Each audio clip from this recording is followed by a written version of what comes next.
Just kidding. like like what you call it, like Garth on that one movie. How's it going, everybody? TikTok. Holy smokes, I'm finally live on TikTok. If you don't know who I am, I'm Jay Rizzo. I'm an alcoholic in recovery. My channel is The Recovery Warrior. I have people on who tell their story of recovery. My main platform is YouTube, so go check it out. YouTube, Recovery Warrior. How's everyone doing? Just thought I'd check in. This is my first time going live on YouTube. I'm usually live on Facebook and live on YouTube. But yeah, my name is Jay Rizzo. I'm an alcoholic in recovery. I have a few years in recovery from addiction, alcoholism, but I'm not really trying to be proud of my recovery, but I am. I suffered a lot to go through where I am today. You know, if you don't know my story, I did put my story on YouTube. Did weigh, I was really heavy. Like today I weigh like a steady 250. But back then in my active addiction, I weighed like 400 pounds. Like I was huge, man. I couldn't walk. I had some health problems. You know, I had 3 major surgeries within 2 years, 2 or 3 years. I can't remember. I didn't really count. I just wanted to get better. I wasn't able to walk. I started out as I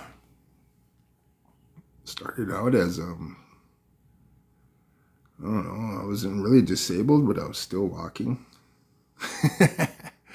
So, but yeah, I was able to just keep going. Like I found a God of my understanding. Like I walked through life hobbling. I was actually throwing one leg, and yesterday it was cool. Yesterday I ran into a sister in recovery, and you know, she remembered me back from when I used to have long hair. You know, I used to be a little shit kid. But she remembered me from back then, and it's really awesome. I remember that too, like being little and just being so free and innocent and just living on the reservation and, you know, trying not to get in trouble. But it got to the point where, you know, shit hit the fan. Like my dad died when I was 2, so I got raised by my stepdad, and you know he was really mean and belittling. So he learned, or I learned from him how to be fearful real quick. You know, I couldn't do certain things in the house, otherwise he would get mad. Like he would, I don't know, it's just weird. Unless you actually grew up into a mentally abusive home, you wouldn't understand how that is. But for me, I was scared to do anything. I was scared to do everything. So I was just scared all the time, especially when he was around. And I was mean. And that's how I learned to lean towards substances. Now, substances, I mean, like back in the day, it was probably starting out with cigarettes when I was young. Then it got to the point where, ooh, maybe you'd find a joint of some, you know, some weed and find that. And then it got to the point where I found my escape from reality, my escape from dealing with my dad. You know, I found alcohol. I remember first getting drunk when I was 12. I had this little white buddy, and his dad had a liquor cabinet. And I remember looking at that liquor cabinet. It was so beautiful. It's like, wow, look at all those bottles. You know, I barely see a bottle in my life. You know, I'm 12 at the time, so I'm looking at that liquor cabinet from across the room, and we're sitting there playing board games, probably Nintendo, because this was like in the late 80s or early 90s, probably like 1990. I'm old, guys. Anyway, it was like 90, 91 maybe, 12 years old. And I remember looking at that liquor cabinet from across the room, like, and I was like, man, those bottles look really pretty. You know, they look nice.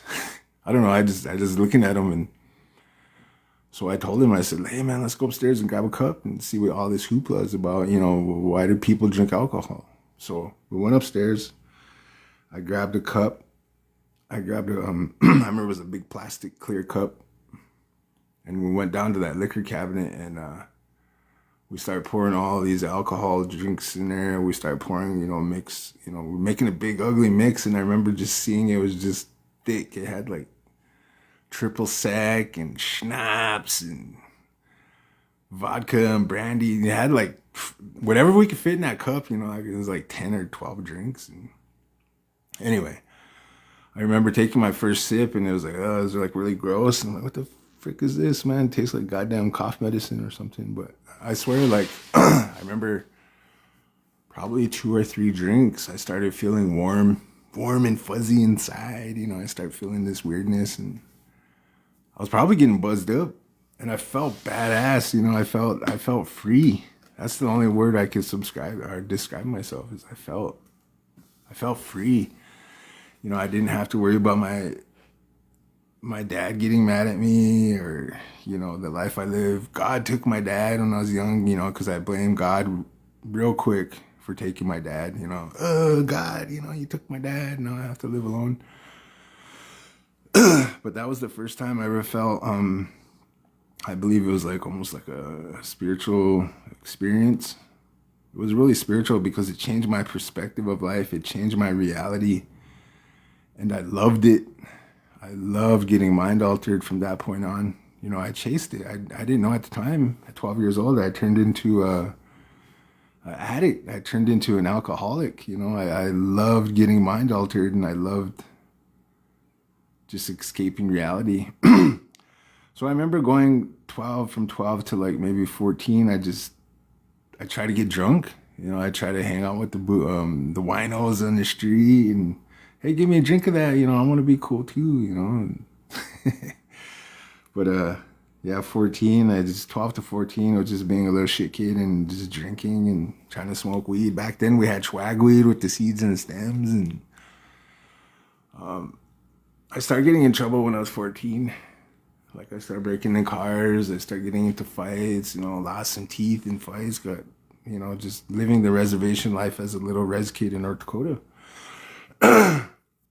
But, from 14 all the way up until, 21. I had my first kid when I was 20, and I just drank the whole time. But I just struggled with addiction for a long time. 21 all the way to, I want to say 40, 41, 42. Another 20 years, I just struggled with addiction. I struggled with alcoholism. I struggled with anything I could put in my body to get myself mind altered. To escape reality. That's what I did, I escaped reality. So it got to the point when I was like, if you guys want to see my story, I put it on YouTube, of all this stuff I'm talking about. I put it on detail on my YouTube channel. That's why if you check out my channel, go watch the full story on my YouTube channel. Because I started out with YouTube, hence the name Recovery Warrior, But anyways, I struggled with addiction for 31 years. And I finally sobered up when I was 43. So I'll be 48 this year, and I'm still in recovery. I go to, I practice humility, and I go to meetings, and I sponsor, and I just help the next addict and alcoholic who's still suffering out there. Unfortunately, there are some who I can't help, but, in our program, we know we can't save them all. You got to save yourself, you guys, It'd be so awesome if, you could save them all, but you can't. It's just not reality. But when I get like that, I remind myself, I did it. I suffered with addiction for 31 years, and I was able to get through it. Like today I woke up kind of lost. I woke up feeling weird. I woke up because, like, guys, I'm losing sight of my left eye. I'm getting old. Like, I can't see out of my left eye. I don't know what's going on. I'm getting old. I need to go to a doctor. Anyway, so that kind of screwed me up. Night driving is kind of hard. I cruise around with the sniper eye. But I drive home after midnight from Bismarck to 48s, and it's really hard to see at night. So I woke up with that. I was like, I got to deal with my eye today. And anyway, then I got word that my cousin brother got himself in a predicament, and I'm praying for him. Hopefully he pulls out of it. He was on a ventilator or something. And anyway, then my daughter gets thrown in from active addiction. She has multiple felonies, and it's like, man, life hits you really hard. But anyway, woke up today. I read a couple of, I read a couple things to get me grounded. Like this morning, I read the daily affirmations they offer in the program that I choose. And the word was humility. Practice humility. So I did that. Doing that today. Being humble, just grateful I'm able to be where I am today. I have a loving wife. I have loving stepchildren. My 2 daughters are still alive. I have 2 sons out there that I didn't raise. I still pray for them. So I have 4 kids, and I pray for all my kids. I pray for my grandkids. And so this one reading, guys, I'm not telling you what to believe or who to believe in, but today I believe in God. I believe in God. So it says, Lord, reveal whatever has taken your place in my life. Take your throne in my heart and be my first focus. Man, that hit home. Like, it's weird, man, to see it's like May 14th, like that hit home. Through all this turmoil and this struggle I woke up with, I still have to give it to God. I have to let him take the wheel. Because if I try to take the wheel, Jay Rizzo tries to take the wheel, it ain't gonna work out. Because shit's gonna hit the fan. And I'm gonna put myself on the ego, a pedestal, and I get knocked down real quick. Because I have 2 hip replacements. Just kidding. But yeah, I can't carry my ego and my pride on my chest. I can't do that. So I gotta let God take the wheel, Gotta let God handle it. And he does. Now when I say God, guys, it's the God of my understanding, It's what carries me. It's what's in here. It's what's in here. It's what's in here. So I'm able to get through today without just taking my will back, as they say. And because I get hurt real quick, I'm humble, I'm timid, I'm shy, I'm quiet, I've learned that growing up with a stepdad and having me walk on eggshells for my whole life. But today I'm able to be open, free, and just be open to suggestion.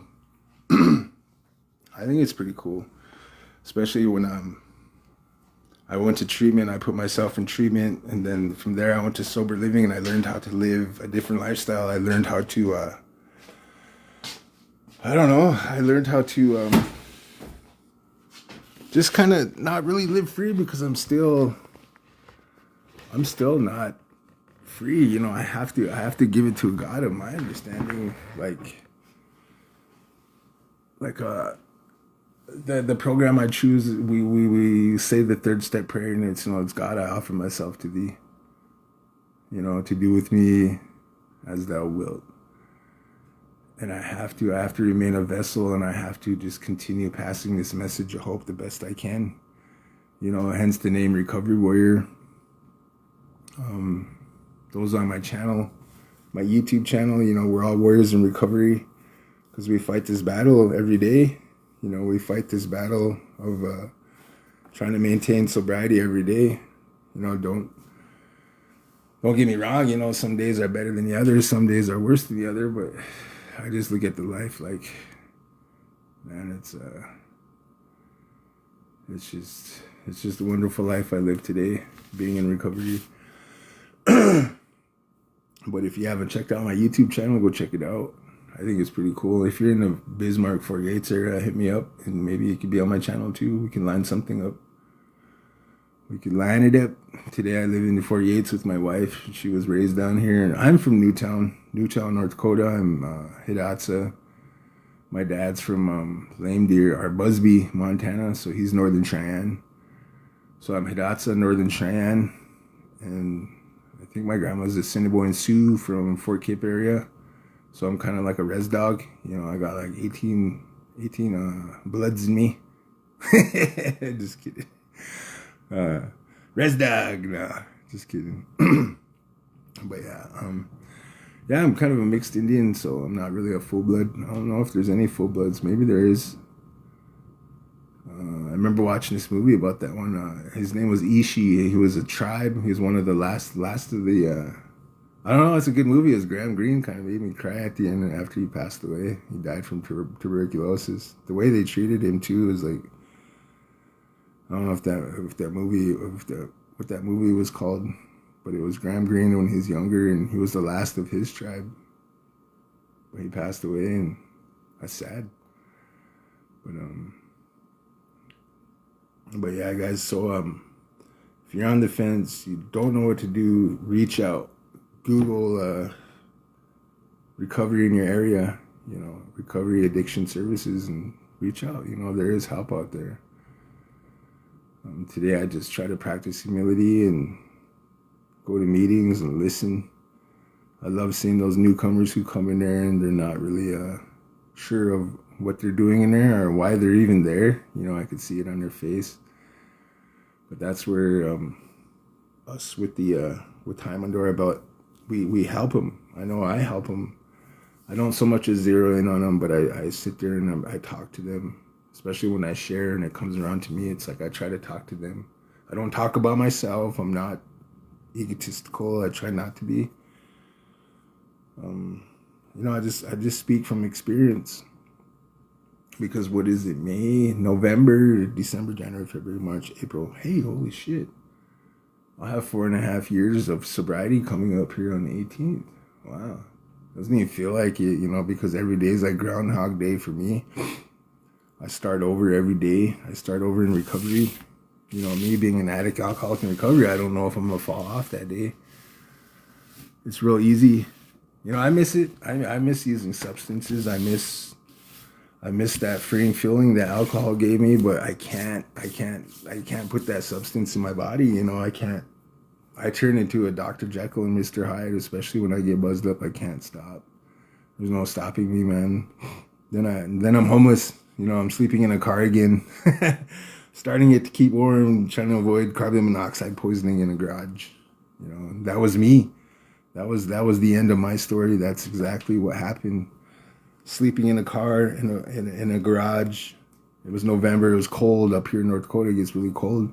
So I was sleeping in a car. Me and my cousin, we were sleeping in her car, and it was getting cold, and we were drinking heavily, and I had nowhere to go. And then it got to the point, it's like, man, I can't live this life no more. I can't do this. There's got to be a better way of life out there, man.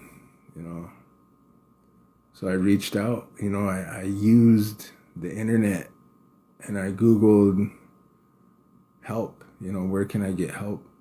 Recovery. And fortunately, the tribe that I'm enrolled at, we have resources up there, so I called that office, and they lined up substance abuse evaluation, and I told the truth on it because I've had a couple of those, and I lied to make myself look like I didn't have a problem to avoid jail. But this one, I told the truth, and I told them I'm flat out full-blown alcoholic, man. So they recommended treatment for me. So I jumped through the hoops, got my physical. This was in July. This was like in October of 2021. I reached out and I got help, and I went to treatment on November 21st, 2021, my sobriety date. I remember walking into that treatment center, and I was scared, broken, sicker than hell because I was on a mean one. Drinking damn Kharkov and just cheap ass vodka and smoking whatever. Anyway, I remember walking into that treatment center, and I was broke.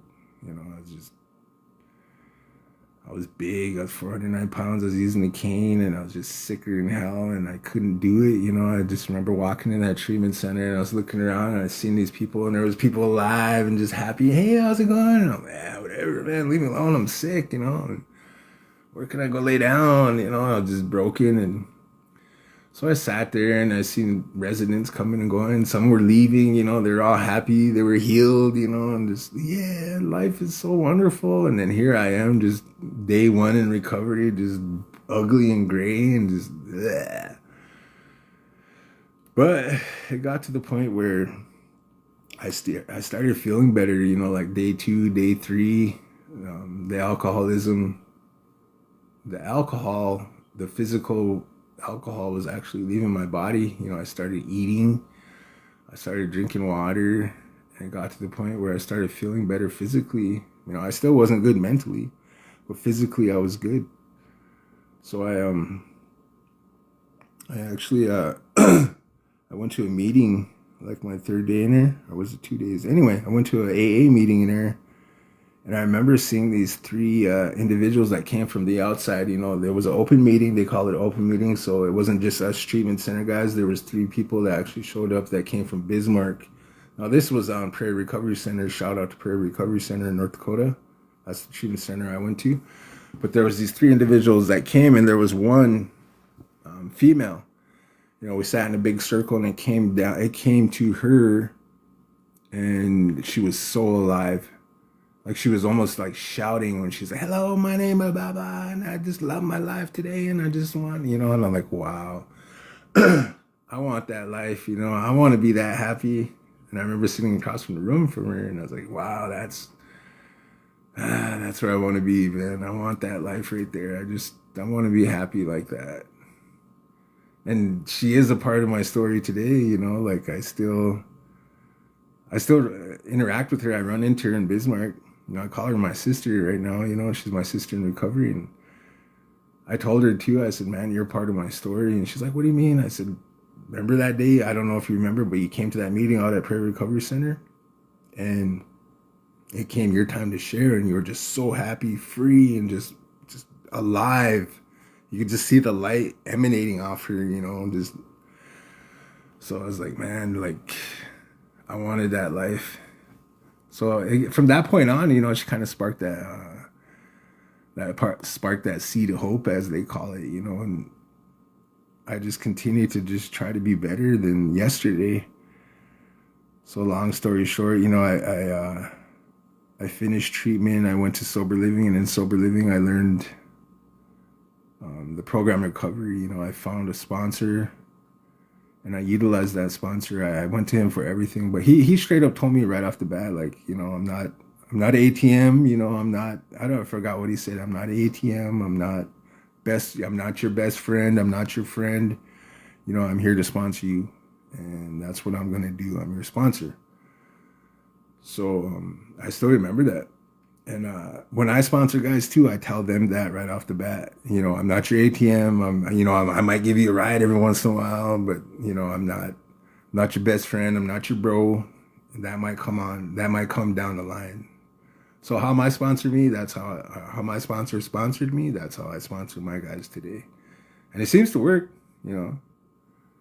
I love it. I just love sponsoring guys. Especially taking them through the book. I've had guys. The book, I mean, like the book of Alcoholics Anonymous. But I take them through these steps, and some of them don't want to be there. Some of them don't want to do it, but it's a given. Here's my number. Call me if shit hits the fan again, and I'll help you.